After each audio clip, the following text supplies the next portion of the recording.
Son of मलाह, तो उन्होंने एक भी सीट उन्होंने आप मलाह समाज की बात करते हैं, तो मलाह समाज की जब बात करते हैं तो एक भी सीट मलाह समाज को नहीं दिया। चुनाव लड़ने से पहले ही उसने चुनाव हार चुका है।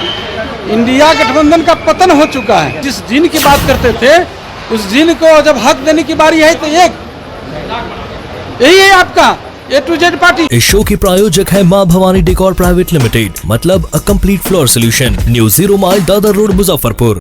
नमस्कार, आप देख रहे हैं तिरुत न्यूज। मैं हूं आपके साथ चंचल चौधरी। रांची में कल इंडी गठबंधन के महारैली में आरजेडी और कांग्रेस कार्यकर्ता के बीच खूनी झड़प हुए, जिसमें कई लोग जख्मी भी हुए। अब इस पे जदयू के प्रदेश अध्यक्ष उमेश कुशवाहा ने पत्रकारों से पूछा तो उन्होंने साफ साफ कहा है कि ये आपसी कलह जो देख रहे हैं वो लोग चुनाव लड़ने से पहले ही चुनाव हार चुके हैं और इंडिया गठबंधन का पतन हो गया हुआ है। आगे मुकेश सहनी पर भी हमला बोले और कहा कि खुद को सन ऑफ मलाह कहते हैं, लेकिन एक भी सीट मलाह समाज को नहीं दिए। सुनिए पहले क्या कुछ कह रहे उमेश कुशवाहा। ये नई बात है, नीचे करिए ना यार। ये नई बात नहीं, तो आपसी कलह जो देख रहे हैं ना, चुनाव लड़ने से पहले ही उसने चुनाव हार चुका है। इंडिया गठबंधन का पतन हो चुका है। इंडिया गठबंधन सबका, समझे, कोई आने वाला नहीं है, बस लहर चल रही है एनडीए का। तेजस्वी ने कहा कि 100 सीटें से ज्यादा नहीं मिलेगी बीजेपी को। तो विपक्ष क्या बोलेंगे? ये तो बहुत ज्यादा दे दिया सीट उन्होंने। जो इस बार का जो नारा है अब की बार 400 पार, वो सत हो जाएगा। चारों सीट हारेगी एनडीए। अच्छा हम क्या कर सकते हैं इस पर? ये तो पता चल जाएगा 4 जून को, पता चल जाएगा। हाँ, बता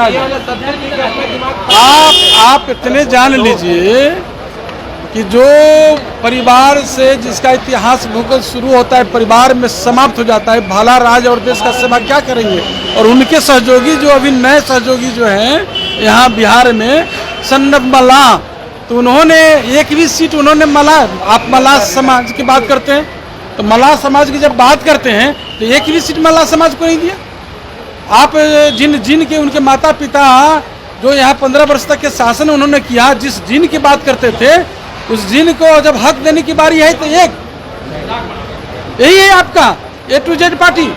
आपको बता दें कि रांची में इंडिया गठबंधन के रैली में झड़प के बाद इस पे तरह तरह की प्रतिक्रियाएं सामने आ रही है। साथ ही ये कहा जा रहा है कि इनके बीच कुछ भी सहज नहीं है, जैसा कि उमेश कुशवाहा भी कह रहे हैं कि ये लोग चुनाव जीतने से पहले ही चुनाव हार चुके हैं। वहीं मुकेश सहनी पे भी हमला किया और साथ ही उनके सन ऑफ मलाह कहे जाने पे भी सवाल उठाए हैं। इस खबर में फिलहाल इतना ही। देखते रहे तिरुत न्यूज। अगर फेसबुक पे देख रहे हैं तो लाइक और फॉलो करें, अगर यूट्यूब पे देख रहे हैं तो सब्सक्राइब करें।